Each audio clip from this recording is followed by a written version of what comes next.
이사야 28장 14절로 29절까지 중요한 내용들이 나와 있는데 뜻을 생각하시면서 한 절씩 합독하도록 하겠습니다. 이사야 28장 14절로 29절입니다. 이러므로 예루살렘에서 이 백성을 다스리는 너희 오만한 자여, 여호와의 말씀을 들을지어다. 너희가 말하기를 우리는 사망과 언약하였고 수울과 맹약하였은즉 넘치는 재앙이 밀려올지라도 우리에게 미치지 못하리니 우리는 거짓을 우리의 피난처로 삼았고 허위 아래에 우리를 숨겼음이라 하는도다. 그러므로 주 예수께서 이같이 이르시되 보라, 내가 한 돌을 시온에 두어 기초를 삼았노니 곧 시험한 돌이요 귀하고 견고한 기초돌이라. 그것을 믿는 이는 다급하게 되지 아니하리로다. 나는 정의를 측량줄로 삼고 공의를 저울줄로 삼으니 우박이 거짓의 피난처를 소탕하며 물이 그 숨는 곳에 넘칠 것인즉 너희가 사망과 더불어 세운 언약이 패하며 수울과 더불어 맺은 맹약이 서지 못하여 넘치는 재앙이 밀려올 때에 너희가 그것에게 밟힘을 당할 것이라. 그것이 지나갈 때마다 너희를 잡을 것이니 아침마다 지나가며 주야로 지나가리니 소식을 깨닫는 것이 오직 두려움이라. 침상이 짧아서 능히 몸을 펴지 못하며 이불이 좁아서 능히 몸을 싸지 못함 같으리라 하셨느니라. 대저 여호와께서 브라심 산에서와 같이 일어나시며 기본 골짜기에서와 같이 진노하사 자기의 일을 행하시리니 그의 일이 비상할 것이며 자기의 사역을 이루시리니 그의 사역이 기이할 것임이라. 그러므로 너희는 오만한 자가 되지 말라. 너희 결박이 단단해질까 하노라. 대저 온 땅을 멸망시키기로 작정하신 것을 내가 만군의 주 여호와께로부터 들었느니라. 너희는 귀를 기울여 내 목소리를 들으라. 자세히 내 말을 들으라. 파종하려고 가는 자가 어찌 쉬지 않고 갈기만 하겠느냐? 자기 땅을 개간하며 고르게만 하겠느냐? 지면을 이미 평평히 하였으면 소의 양을 뿌리며 대의 양을 뿌리며 소맥을 줄줄이 심으며 대맥을 정한 곳에 심으며 귀리를 그 가에 심지 아니하겠느냐? 이는 그의 하나님이 그에게 적당한 방법을 보이사 가르치셨으며 소의 양은 도리깨로 떨지 아니하며 대의 양에는 수레바퀴를 굴리지 아니하고 소의 양은 작대기로 떨고 대의 양은 막대기로 떨며 곡식은 부수는가 아니라 늘 떨기만 하지 아니하고 그것의 수레바퀴를 굴리고 그것을 말굽으로 밟게 할지라도 부수지는 아니하나니 이도 만군의 여호와께로부터 난 것이라. 그의 경영은 기묘하며 지혜는 광대하니라. 아멘. 그의 경영은 기묘하며 지혜는 광대하다. 우리 마지막 절 읽었는데 이것을 중심으로 말씀의 제목으로 삼겠습니다. 경영은 충고, 조언이라는 말이고 기묘는 히브리어로 팔라라는 히브리어가 있는데 그 뜻을 봤더니 놀랍다, 놀라운 일이 일어나다. 광대하다는 찬양하다, 큰 일을 하다 이런 뜻이 있습니다. 그러니 그의 경영은 기묘하며 지혜는 광대하다. 하나님은 크고 찬양하기 합당한 놀라운 일들을 언제나 사랑하는 자녀들을 위해서 행하시고 계시다, 그런 뜻입니다. 제목을 이해를 하시겠죠? 말은 뭐 경영과 기묘와 지혜와 광대 이렇게 나오는데 하나님은 크고 찬양받기에 합당한 놀라운 일을 언제나 사랑하는 자녀를 위해 행하시고 계시다. 참 아주 중요한 그런 말씀이죠. 과거 이스라엘은 아모스 시대부터 시작해가지고 하나님의 백성들이 영적 이 교만함과 이 방중에 빠져가지고 말씀을 듣지 않습니다. 얼마나 수차례 지적하고 하나님 심판이 임할 테니까 제발 좀 정신 좀 차리자. 20년이 지난 지금 이사야 이 선지자 시대까지 전혀 변함이 없었습니다. 하나님의 심판이 있겠다라고 했는데도 아예 그냥 들은 척도 하지 않고 북이스라엘은 끝까지 회개하지 않아가지고 그 물질적인 풍요로움에 취해서 모든 것들을 다 하나님을 떠나서 세상 가운데 살면서 그 처음부터 여로보암 때부터 그랬죠. 마음대로 제사장 삼고 절기 바꾸고, 그죠? 예루살렘 가지 못하도록 신당 막 자기 마음대로 정해놓고 세워놓고, 그 여로보암의 행위를 따라가지고 9개 왕조 모든 21왕이었나요? 다 이런 모습대로 살아갔기 때문에 희망이 없었습니다. 희망이. 그래 마침내 그들이 하나님을 인정치 않고 살아가다가 아수르에게 멸망당하죠. 아주 비참하게 멸망당합니다. 나중에는 그 종족들을 이방 민족하고 섞어놔가지고 아예 그냥 뿌리부터 찾지 못하도록 혼혈족으로 만들어놨습니다. 그러니 뭐 사마리아 백성이냐 그러면 아예 그냥 개처럼 취급했습니다. 그런데 이 모습을 지켜보던 남유다의 종교 지도자들이 어떻게 했을까요? 이사야 선지자가 말씀을 전하니까 조롱합니다. 비난합니다. 아유, 너가 가르치는 그 말씀은 한낱 부질없는 것인데, 생활에 전혀 도움도 안 되는 것인데 왜 자꾸 우리를 불러다가 가르치느냐. 그냥 조롱합니다. 항상 하나님께서 뭔가를 준비해 놓으셨으면은 결과적으로 하나님이 원하시는 바를 이루지 못하면 심판이 따르게 돼 있습니다. 하나님의 심판이 그저 끝이 그냥 모든 게 뭐 멸망하고 끝나는 것입니까? 하나님의 심판이라는 것은 우리가 잘 알고 있습니다. 끝까지 하나님께서 원하시는 결과가 나올 때까지 한 번 하고 끝나는 것이 아니라 계속적으로, 또 우리 오늘날을 살아오고 있는 우리들에게는 영원한 심판 그 있지 않겠습니까? 무엇이 우선이고 무엇이 기초인지를 알아야 됩니다.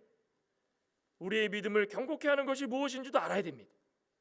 우리의 믿음을 경고케 하는 것이 오늘 말씀 속에서 뭐가 나와 있습니까? 한번 찾아보면은 그 결과가 무엇이고 우리가 어떻게 되는지를 알 수 있다는 것입니다. 이 지금 이사야 선지자가 하고자 하는 말은 바로 그겁니다. 우리에게 가장 기초가 되는 것, 믿음을 경고케 하는 것이 무엇인지 너희들 알고 있느냐? 그거 말씀 속에서 좀 찾아보라는 것입니다. 그거를 알면 우리를 위해서 크고 찬양하기 합당한 놀라운 일들을 언제나 사랑하는 자녀를 위해서 행하시는 하나님이신데, 그게 그렇구나 라고 이해할 수 있다는 것입니다. 첫째로는 우리의 기초를 우리의 기초를 세워주십니다. 유다 백성이 아수르 침략에 대비해서 어떻게 했습니까? 이 북이스라엘이 아수르 721년 722년경에 아수르에게 포로 잡혀가지고 저 꼴 봐라. 그러면 유다 백성들은 어떻게 되는 것입니까? 넙죽 엎드려야 되는 것입니다. 하나님 앞에. 그런데 그들이 한 게 무엇입니까? 애굽, 남쪽에 있는 이집트를 의지해가지고 이제 아수르가 이렇게 쳐들어오려고 하는데 북이스라엘을 보지 않았냐? 너희들 생각을 해봐라. 아수르가 점령하기 시작하면 너희들도 힘들 것인데 우리와 도와가지고 저 아수르의 이 남침을 좀 막아버리면 어떨까 봐. 중간에 끊어버리면 좋지 않겠느냐. 그래가지고 수도 없이 러브콜을 보내는 것입니다. 애굽에게. 그럼 뭐 결과적으로 애굽이 도와줬습니까? 자기 코가 석자인데. 근데 한쪽으로는 또 어떻게 했습니까? 아수르가 쳐들어오려고 그러는데 이거 안 되겠다. 애굽만 의지해서는 될 거 아닌 것 같은데. 이게 사람이 참 그렇습니다. 그러니 아수르에게 조공을 바치기 시작합니다. 양동작전을 쓴 겁니다. 어때 한쪽은 뭐 되겠지. 되긴 뭐가 되겠습니까? 그들의 근본에는 하나님께서 세우신 선지자들, 특별히 이사야 선지자, 그에게 하는 말이 있습니다. 바른 것을 보이지 말고 좀 부드러운 말 좀 해. 부드러운 말 좀 하고 듣기 좋은 말 좀 해라. 사람들이 이렇게 지금 북이스라엘에 쳐들어와 가지고 우리 동료들, 우리 민족들 북이스라엘에 다 망한 거 보지 않았냐? 사람이 죽어나가고 있는데 너는 우리 앞에 와가지고 회개하라고 또 외치고 있느냐? 너도 참 나쁘다. 좀 부드러운 말 좀 하고 마음을 평안하게 달랠 수 있는 말 좀 해라. 그러면서 애굽을 끼고 아수르에게 조공을 바치고 있다는 것입니다. 하나님의 이 믿음이라는 것은 털을 굳게 하지 않으면 환난을 이겨낼 수 없습니다. 오늘 본문 14절을 한번 볼까요? 이러므로 예루살렘에서 이 백성을 다스리는 너희 오만한 자여, 여호와의 말씀을 들을지어다. 너희가 말하기를 우리는 사망과 언약하였고 수월과 맹약하였은즉 넘치는 재앙이 밀려올지라도 우리에게 미치지 못하리니 우리는 거짓을 우리의 피난처로 삼았고 허위 아래에 우리를 숨겼음이라 하는도다. 참, 이 읽어만 봐도 참 어이가 없지 않습니까? 지금 유다의 종교 지도자들이 북이스라엘에게 선포되었던 그 파멸, 멸망, 죽음의 예언을 너무 가볍게 여기는 겁니다. 설마 그러겠느냐? 또 실현이 돼가지고 그들 앞에서 그들이 죽어나갔어도 너무 교만한 나머지 이사야 선지자가 하고 있는 말씀에 대해서 조롱하는 겁니다. 조롱. 그죠? 마치 예수님께서 3년 동안 말씀을 전할 때마다 너가 메시아냐, 너가 구원자냐, 그냥 사람들 죽은 사람 살리기나 하고 병이나 고쳐라. 십자가상에 달렸는데도 너가 유대인의 왕이냐? 그러면 너가 스스로 아버지께 구원을 좀 요구해봐라. 이게 똑같은 거 아니겠습니까? 조롱하는 것입니다. 그러면서 그들은 사망하고 언약했다면 사망하고 수올, 지옥, 수올, 어두운 가운데 떨어질 수 있는 가운데에도 그것과 맹약했다는 맹약, 죽음으로 선서하고 계약을 맺은 겁니다. 자, 이게 뭐 될 일입니까? 히스기야 왕이 당시에 근동의 신흥 강대국이었던 이 아수르, 그 아수르의 침공을 막기 위해 가지고 전통 강국이었던 이 애굽을 의지해 가지고 좀 안전을 좀 도모해 달라. 우리가 이렇게 힘들게 살아가고 있는데, 그러니 사망이나 수월은 어디를 나타내는 것입니까? 세상을 나타내, 세상. 애굽을 나타내는 것입니다. 하나님을 의지하지 않고 다른 것을 붙들고 살아가는 거, 그걸 나타내는 겁니다. 하나님을 의지하고 살아갔으면 모든 만사가 형통할 텐데 애굽이나 의지하고 아수르에게 조공을 바치고 그거 다 사망이고 수월입니다.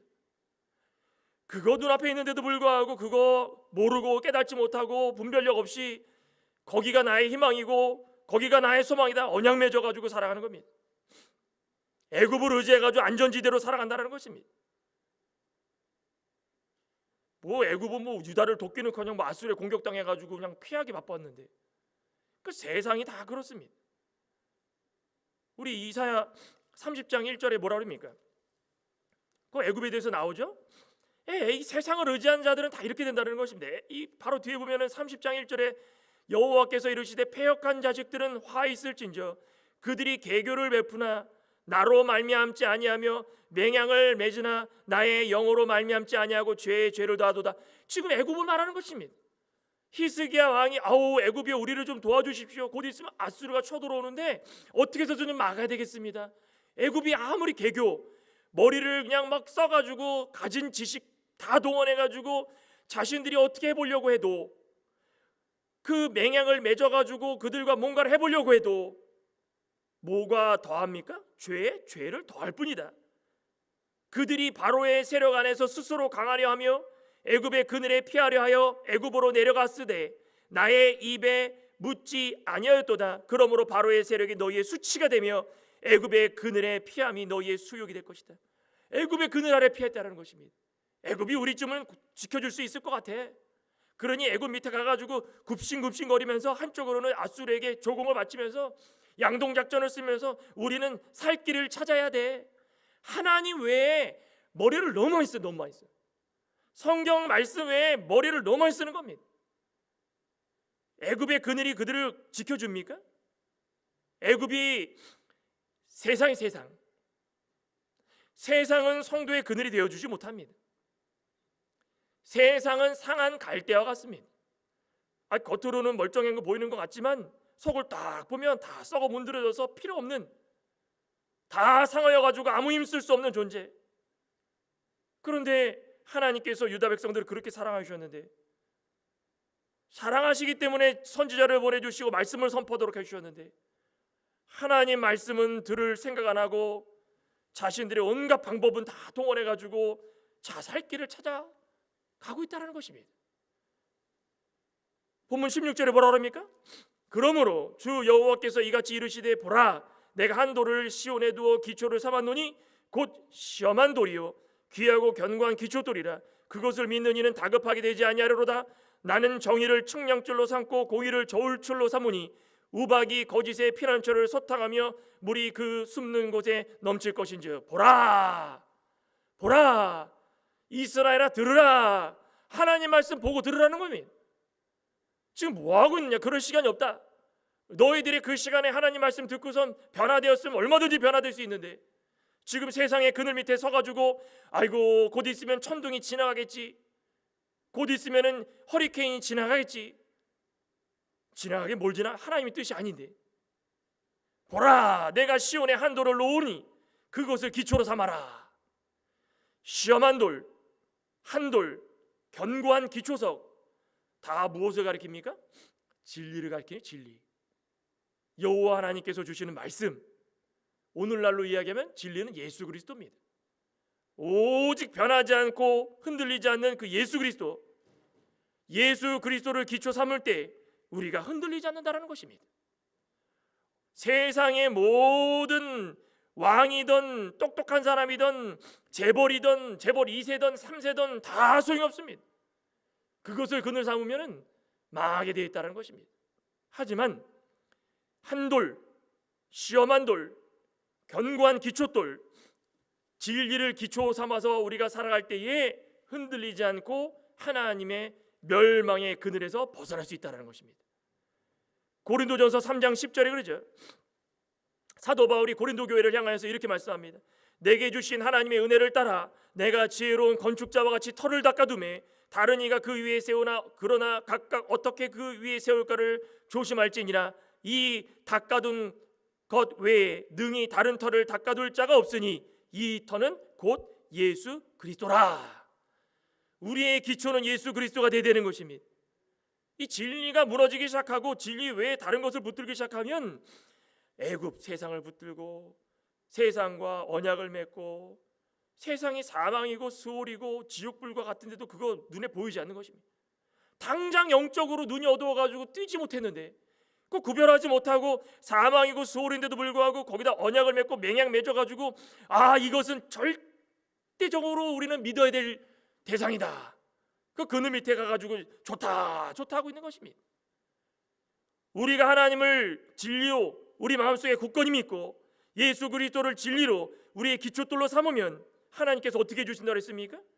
정의를 측량줄로 삼아가지고 공의를 저울추로 삼아가지고 잘하고 잘못하고 하나님께서 복 주시려고 할 때 잘한 것에 대해서 무한적으로 누르고 흔들어가지고 넘치도록 하여서 복을 주시고 잘못한 거 있다면 불러다가 혼을 징계를 내주시면서 돌아올 수 있도록 회개하게 해주시고 택한 백성들이라면 어리석게 하지 않도록 하나님께서 공의의 심판을 측량줄로 저울추로 그 진리를 통해 가지고 우리를 분별시켜 주시는 것입니다. 그러니까 우리가 살아가는 동안에 애굽을 의지해야 되겠습니까? 이집트 세상을 의지해야 되겠습니까? 애굽도 우박이 내려 다 무너지게 돼 있고 숨을 곳이 없게 돼 있는 겁니다. 우리 미국에 토네이도 많이 오죠. 한 시즌 되면은 토네이도가 막 수십 개씩 오는데 어지간한 건물에 들어가가지고 숨는다고 그래도 잘 숨을 수 있을까요? 웬만한 건물도 막 차들 막 트레일러도 뒤집히는 거 날아가는 거 보십시오. 하나님의 심판에 있어서는 피할 곳이 없습니다. 토네이도보다 허리케인보다 더 무서운 곳이 하나님의 심판입니다. 하나님은 무서우신 분입니다. 우리 맨날 좋으신 하나님 당연합니다. 우리가 진리의 기초를 삼고 말씀대로 살아가면 너무 좋으신 분 하나님 우리죠. 이렇게 좋으신 하나님이 없습니다. 그렇지만 진리를 벗어나서 세상을 의지하고 세상과 언약하고 세상과 맹약하면 하나님의 심판을 피할 수가 없다는 것입니다. 사람의 수단과 성공과 사람의 자부심, 자존심 그 붙들고 살 필요 없습니다. 하나님 손 한번 들면 온데간데 없이 사라지는 겁니다. 천지를 지으시고 온 세상을 다 운행하고 계시는데 하나님이 손 하나 까딱하면 우리 건강 자부한다고 해서 너무 자신만만하지 마십시오. 하나님의 손 하나 까딱하면 멀쩡한 사람도 그날 아침에 또 병이 든 거, 그죠? 병원에 건강한 상태로 들어갔는데 그날 저녁에 죽어서 나오는 사람도 있습니다. 세상 우리 알 수 있는 것이 하나도 없고 계산할 수 있는 것이 하나도 없고 우리의 뜻대로 될 수 있는 것이 하나도 없습니다. 하나님의 손가락 딱 하나 움직이면 바람이 불어가지고 온데간도 없이 집 다 날아가고 우리 성도가 신앙생활 가운데에 수없이 많은 일들이 있지만 우리의 뜻과 우리의 의지대로 하지 않기를 소망합니다. 세상을 의지하지 않고 세상을 그늘 삼지 않고 온전히 한돌, 기초돌, 견고한 기초돌, 시험한 돌, 진리를 우리의 기초로 삼으면 무슨 일이 있든지 간에 우리의 신앙 가운데에 성령 하나님의 인도를 따라서 장성한 분량에 이르기까지 자라날 수 있다는 것입니다. 또 한 가지는 기이하고 비상한 일을 행하십니다. 경영은 기묘하시고 지혜는 광대하신데 이런 게 무엇일까? 오늘 말씀 속에 봤더니 기이하고 비상한 일들을 행하십니다. 그게 무엇일까요? 유다 백성이 지금 오만해가지고 좀 보이는 게 없습니다. 세상 말로 배는 게 없는 건 배는 게 없는 거. 하나님이 계신데 선지자를 보냈는데 다 무시하고 그들이 내린 결론은 딱 한 가지입니다. 애굽을 붙들어 가지고 뭔가 될 줄 알아서 그거 붙들고 살아가면서 이제 끝이다. 그런데 눈앞에 사라질 줄 알았던 그 괴로움이 사라졌습니까? 이해할 수 없는 일들이 너무 많다라는 것입니다. 하나님께서 우리 가운데 계시면서 지켜보고 계시면서 앉고 서고 눕고 일어서는 걸 다 보고 계시기 때문에 우리 스스로 뭔가를 언약을 맺어서 하는 것 같지만 그 결과도 하나님께서 다 보고 계시고 뜻대로 이루어지지 않는 것 같지만 그것도 하나님께서 보고 계시고 특별히 하나님의 선민이라고 한다면 하나님이 사랑하시기 때문에 하나님이 용서할 길을 쫙 예비하셔서 그들이 엉뚱한 길도 가더라도 그걸 끌어다가 그 다시 바른 길로 인도하기 위해 가지고 엄청난 고난이 있다라는 것입니다. 환난이 있다라는 것, 징계가 있다라는 것입니다. 그 안 받아도 되는 징계를 다 스스로 자유의 의지로 받아요. 자유의 의지로. 그러니까 얼마나 어리석습니까? 이방 나라 아수르를 들어가지고 그냥 유다를 치는 것이 하나님의 뜻인데 오히려 애굽을 의지하고 아수르에게 조공바치면서 엉뚱한 일을 행하고 있으니 이게 되겠습니까? 하나님의 뜻은 아수르가 유다를 치는 겁니다. 지금까지 잘못한 게 있기 때문에 정신을 좀 차려라 그래서 아수르를 징계의 도구로 들어다가 치도록 만들어 주셨으면 그냥 어떻게 하면 되는 것입니까? 유다가 가만히 하나님이 하는 것을 지켜보면 되는 것입니다. 아수르가 칠 때에 그냥 아수르에게 잡혀가면 되는 겁니다. 잡혀가서 70년 동안 거기서 있으면 되는 겁니다. 그런데 그거 막으려고 애를 쓰다 하나님의 일을 인위적으로 막으면 이렇게 되는 겁니다. 우리 본문 20절 한번 볼까요? 28장 20절. 침상이 짧아서 능히 몸을 펴지 못하며 이불이 좁아서 능히 몸을 싸지 못한 같으리라 하셨느니라. 대저 여호와께서 불하심 산에서와 같이 일어나시며 기브온 골짜기에서와 같이 진노하사 자기의 일을 행하시나니 그의 일이 비상할 것이며 자기의 사역을 이루시나니 그의 사역이 기이할 것이다. 유다 백성들이 팔다리를 펼 수 없을 만큼 짧은 침대에서 그냥 몸을 감쌀 수 없는 작은 담요로 잠을 자려는 사람과 그냥 어떻게 부닥겨 안고 그냥 어떻게 해가지고 잠을 자려고 하는데 그 잠이 오겠습니까? 침상도 짧고 이불도 작아서 뭔가가 잠을 자려고 해도 힘든 겁니다. 지금 이런 상태에 있다는 것이 이런 상태. 아모스를 거쳐가지고 이사야 선지자에게 복음을 전하라고 했으면 하나님 말씀 들었을 때 그들이 잘 듣고 행했으면 넓은 침대, 넓은 이불 거기서 편안하게 하나님 은혜 가운데 사랑 가운데 잘 잘 수 있습니다. 그런데 다 집어치워. 유다가 의지했던 애굽이 이렇다는 것입니다. 애굽은 짧은 침상과 같고 좁은 이불과 같다는 것입니다. 아무리 덮으려고 해도 춥고 아무리 자려고 해도 새우장 밖에 잘 수 없는 그렇게 우리가 만족 줄 수 없는 것이 바로 세상이고 오늘 여기 말씀 속에 나오는 애굽이라는 것입니다. 그래도 우리는 세상을 의지하겠습니까? 그래도 우리는 세상이 좋으십니까? 애굽은 마지막 날에 자기 안위만을 위해서 유다 버리고 도망가죠. 유다도 애굽이 도망가고 이제는 할 수 없으니까는 하나님 말씀 버리고 될 대로 되라 자포자기하는 것입니다. 하나님을 전적으로 의지하지 않고 다른 것을 의지하면서 마지막 날에 그 어떤 도움도 받지 못하게 되는 것, 그거 기억해야 되는 것입니다. 오늘을 살아가고 있는 우리들도 신앙생활 할 때마다 세상을 눌러보면 세상에 의지할 게 얼마나 많습니까? 돈부터 시작해가지고 명예, 권세, 정치권들 싸움 나는 거 보십시오. 자리에 앉아 이제 차지하려고 그냥 사람 죽이는 거는 그냥 그건 뭐 이제 일상이 돼 버렸습니다. 그렇게 명예, 권세를 다 얻어도 끝에는 다 부질없는 것입니다. 하나님을 의지하지 않고 세상을 살아가는 자들은 다 좁은 침상에 쪼그리고 앉아가지고 그거 만족한다고 됐다 이제 됐다 봐라 누울 수 있지 않냐 누울 수 겉에서 보면은 완전히 새우잠 자고 있는 건 이렇게 잠에 오겠습니까? 이렇게 구부려가지고 그거 만족하고 있는 게 세상 사람들입니다. 그런데 우리 그리스도인들도 그걸 따라하겠습니까? 다 자기 아니고 자기 생각뿐이고 누군가가 나를 도와주겠지. 이렇게 살다 보니까 진실과 거짓이 뒤바뀌고 상식과 비상식이 혼돈이 되고 진리와 비진리가 혼돈돼서 어떤 게 진리고 어떤 게 비진리인지 알 수 없는 세상이 오늘날이라는 것입니다. 21절에 다시 한번 보시면은 대저 여호와께서 불하심 산에서와 같이 일어나시며 기브온 골짜기에서와 같이 진노하사 자기의 일을 행하시나니 그의 일이 비상할 것이며 자기의 사역을 이루시나니 그의 사역이 기이할 것이다. 여호와 하나님께서 불하심 산과 기브온 골짜기에서 신기하고 비상한 일들을 행하신 겁니다. 신기하고 비상한 일들. 불하심 산은 하나님께서 다윗을 도와가지고 블레셋을 물찌른 곳이고 또 기브온은 이스라엘의 가나안 정복 전쟁 당시 하나님께서 우박을 내려주셔서 그 우박 가운데 아모리 족속들을 진멸한 장소입니다. 이게 세상 사람들이 이해하려고 해도 이해할 수 있는 곳입니까? 아니 갑자기 마른 하늘에 우박이 내려가지고 아모리 족속들을 멸절시키고 다윗이 갑자기 블레셋을 치는 것을 봤을 때에 인간적으로 할 수 없는 일들을 행해서 세상 사람들을 놀라게 했다는 것입니다.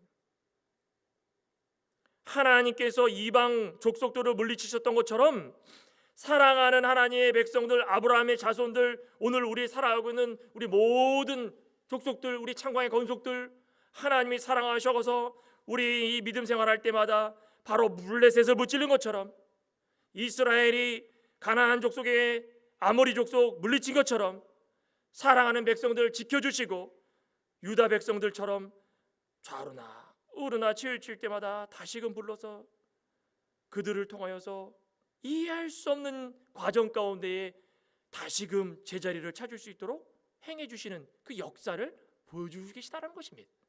이게 기이하고 이해할 수 없는 일들입니다. 남유다가 볼 때는 납득할 수 없는 일들이 너무 많다는 것이 왜 하나님 우리 선민 아니 선민 하나님 선민인데 왜 우리를 이렇게 못 살게 구십니까? 우리가 애굽 좀 그냥 그늘로 삼았다고 그거 그렇게 고가우십니까? 하나님 우리가 그렇게 못났습니까? 하나님 우리 선민 사랑하는 백성이라고 하나님이 입으로 선포하시지 않았습니까? 그런데 왜 잠깐 우리가 애굽 힘들면 그렇게 할 수 있는 거 아니겠습니까? 그거 이해 못하십니까? 이 적반하장이에요. 적반하장. 오늘 살아가고 있는 우리들도 이런 게 많지 않습니까? 병 주시고 힘들 때마다 나는 잘하고 있는데 하나님 왜 이러십니까? 하나님께서 원하시는 것은 그런 것이 아니라는 것입니다. 그 이유를 정확하게 설명하십니다. 22절에 그러므로 너희는 오만한 자가 되지 말라. 너희의 결박이 단단해질까 하노라. 대저 온 땅을 멸망시키기로 작정하신 것을 내가 만군의 여호와께로부터 들었느니라. 정답이 나오죠? 오만하지 마라. 하나님의 말씀이나 책망을 절대적으로 들어야지 경히 듣거나 조롱하지 말라는 것입니다. 유다 백성들의 주특기가 무엇입니까? 북이스라엘은 뭐 제껴두더라도 유다 백성들의 주특기가 그겁니다. 진짜 그럴까? 북이스라엘이 넘어지는 걸 보면서도 멸망되는 걸 보면서도 진짜 그럴까? 한번 해보자. 하나님, 이사야 선지자 너는 왜 자꾸 그렇게 하냐? 우리 살기 힘든데 너도 우리 알지? 우리 형편 알지 않냐? 그러면 하나님께 좀 기도 좀 해라. 우리 잘 살 수 있도록 좀 기도 좀 해라. 이게 오만입니다. 이게 교만입니다. 그때는 어떻게 기도해야 되는 것입니까? 하나님의 뜻이 어디 있는지 우리는 알 수 없사오나 아수르에 결박당하는 것이 하나님 뜻이면 우리가 그렇게 하겠습니다. 이게 유다 백성들이 해야 될 도리였다라는 것입니다. 그런데도 불구하고 온 땅을 멸망시키기로 작정하시고 그들에게 뭔가를 보여주시는데도 불구하고 이해할 수 있는 일이 아무것도 없다는 것입니다.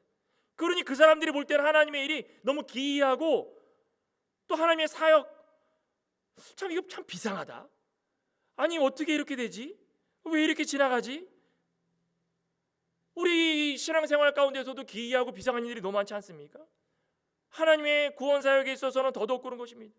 무언가를 의지하고 믿고 미래를 그려보려고 잘 살고 신앙생활하는 것 같지만 하나님의 의, 생명, 하나님의 진리를 붙들고 살지 않기 때문에 살아가다가 조금만 나에게 환난이 오면은 이거 아닌 것 같은데, 그러니까 이해할 수 없는 일이 많은데 우리는 그거를 우리의 이성으로 이해하려고 하다 보니까 이것이 하나님이 보시기에는 놀라운 역사지만 우리가 볼 때는 이해가 안 되고 기이하고 비상하며 우리 편과 하나님 편에서 이해하려고 그것을 잣대를 그면 안 된다는 것입니다.